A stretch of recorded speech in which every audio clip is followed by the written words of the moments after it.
Esse é o quarto de 12 estudos sobre o Espírito Santo. E a gente vai falar nesse estudo sobre a personalidade, a pessoalidade do Espírito Santo. A gente já tinha comentado no último estudo que às vezes parece fácil entender que o Espírito Santo é uma energia, é um poder, é só algum tipo de emanação mística de Deus. Mas a Bíblia descreve o Espírito Santo como uma coisa bem mais complexa, bem mais complicada do que isso. No último estudo a gente viu que o Espírito Santo, a ideia, a figura do Espírito Santo, ela se confunde em muitos momentos com o próprio Deus. O Espírito Santo é uma manifestação de Deus, ele é divino. E agora a gente vai ver que o Espírito Santo, além disso, ele também não é só um poder. Ele tem ele tem consciência, ele tem personalidade, ele decide coisas, ele tem sentimentos. É bem interessante. Existe uma corrente de pensamento mais ligado às religiões orientais, de que a divindade máxima, ela não é consciente, ela é inconsciente, ela é só um poder, ela é só uma mecânica do universo. Isso, por exemplo, se reflete na ideia de karma.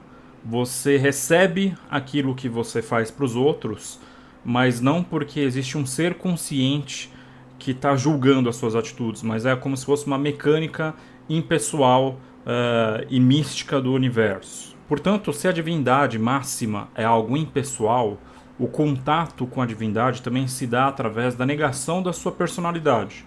Então, por exemplo, quando você medita, quando você se torna uma coisa só com a natureza, quando você abre mão de todos os pensamentos, que aquele é um estado específico de consciência em que você não está mais sendo um ser humano, mas você está sendo um com a natureza. Esse é o estado que essas religiões, que esse tipo de pensamento considera o estado mais próximo da divindade. O curioso é que a religião bíblica é exatamente o oposto disso. O homem, ele se torna especial no universo porque ele tem um relacionamento pessoal e consciente com Deus. O homem é o único ser aqui nesse mundo que tem esse relacionamento com Deus. Portanto, o que o pensamento hebraico valoriza é justamente a personalidade, a consciência. Assim como Deus cria o universo de forma consciente, o ápice da sua criação é também um ser consciente. A própria ideia de o homem ser criado à imagem e semelhança de Deus também está relacionado com essa consciência, com essa personalidade, com a capacidade de entender, de compreender coisas, de pensar sobre o futuro, de planejar, de deliberar sobre as suas ações, de deliberar sobre o universo, sobre tudo aquilo que ele entra em contato e até coisas com qual o homem não vê, não entra em contato. Ele pensa, ele tem raciocínio sobre as coisas. E o curioso é que essa outra maneira de se pensar, que não é a maneira bíblica, ela acaba influenciando a nossa cultura ocidental, que é uma cultura que tem digamos assim, uma matriz religiosa bíblica e acaba se confundindo as coisas. Hoje, por exemplo, você tem forte aí um pensamento chamado deísmo, que é o pensamento em que Deus, ele não é um ser consciente, ele é só uma energia ou uma força que gerou o universo. E você não ora para Deus. Quando você pensa, Deus não sabe dos seus pensamentos, ele não sabe das coisas, ele não pensa, ele não é consciente. Esse tipo de pensamento também acaba influenciando a nossa teologia. Muitas vezes as pessoas leem as passagens sobre o Espírito Santo com esses pressupostos, com essas ideias já em mente. Então acabam considerando que o Espírito Santo é uma parte inconsciente de Deus, é uma parte impessoal, sem personalidade. Mas existem diversas passagens bíblicas que demonstram que no pensamento bíblico não é assim. Quando a gente vê uma série de discursos de Jesus, lá no Evangelho de João, nos capítulos 14, 15 e 16, a gente vai ver aqui alguns atributos do Espírito que são bastante interessantes. Então começa lá em João 14, os versos 16 e 17, dizendo assim: E eu rogarei ao Pai, e ele vos dará outro Consolador, para que fique convosco para sempre. O Espírito de verdade, que o mundo não pode receber, porque não o vê nem o conhece. Mas vós o conheceis, porque habita convosco e estará em vós. Então é interessante, é sutil, mas a gente percebe que Jesus está se comparando ao Espírito nesses versos, porque ele diz que Deus vai enviar um outro Consolador.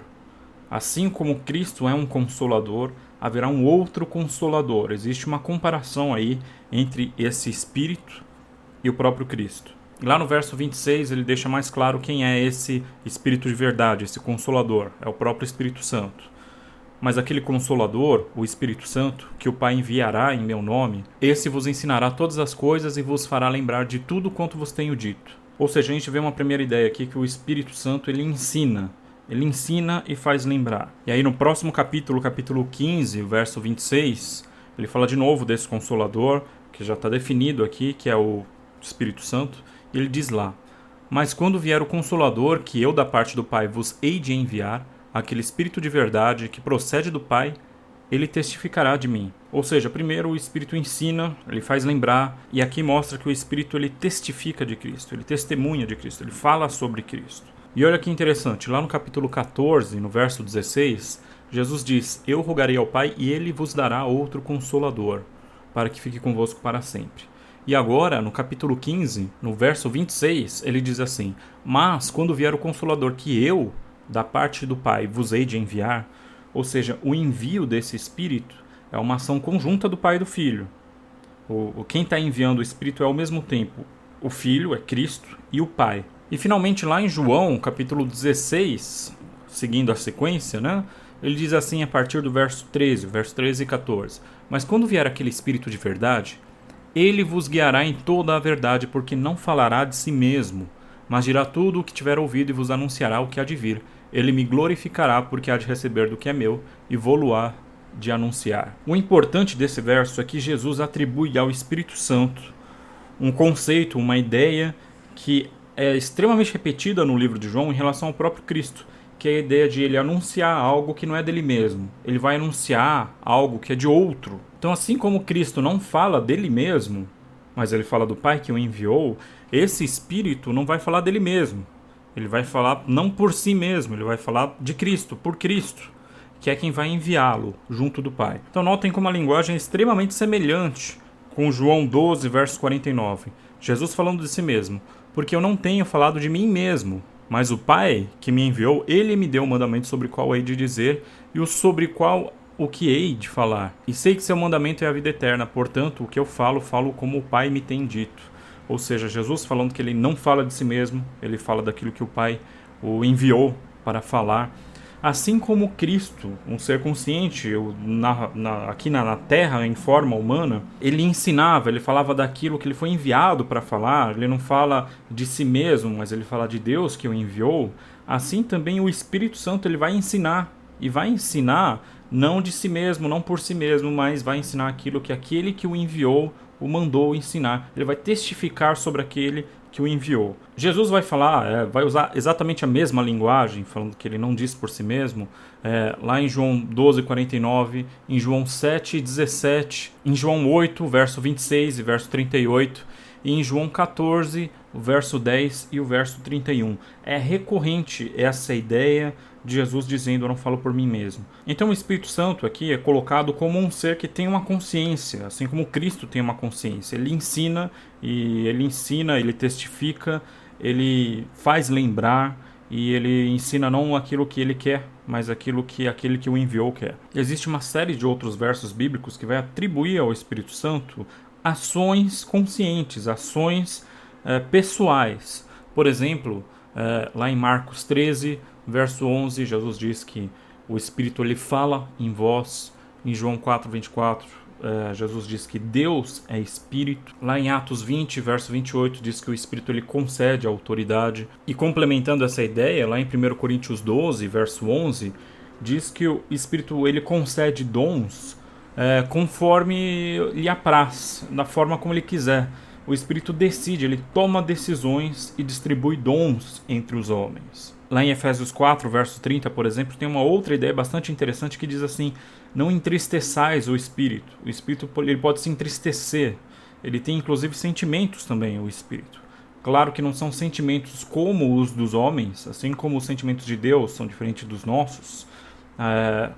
Ele sente de alguma forma divina, de alguma forma que é dele. Em Atos 10, verso 19 e verso 20, o Espírito fala com Pedro, ele explica coisas para Pedro, e o Espírito ordena Pedro a fazer coisas. E um pouco mais para frente, lá no capítulo 15, o verso 28, no final do concílio de Jerusalém, quando eles tomam uma decisão, eles falam assim: pareceu bem a nós e também ao Espírito que nós decidíssemos tal coisa.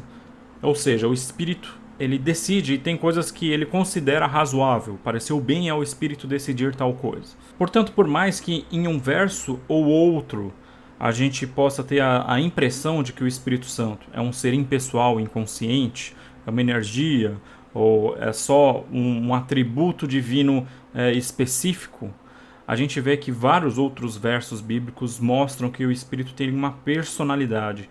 Ele toma decisões, ele é consciente, ele tem sentimentos, e ele age para com o homem, para se relacionar com o ser humano. Ele fala com o ser humano. Assim como Deus é um ser consciente, vivo e com personalidade, o Espírito também, por ser divino, também tem as mesmas características. E é justamente isso que torna o ser humano também uma obra tão especial de Deus, porque nós pensamos e nós temos consciência.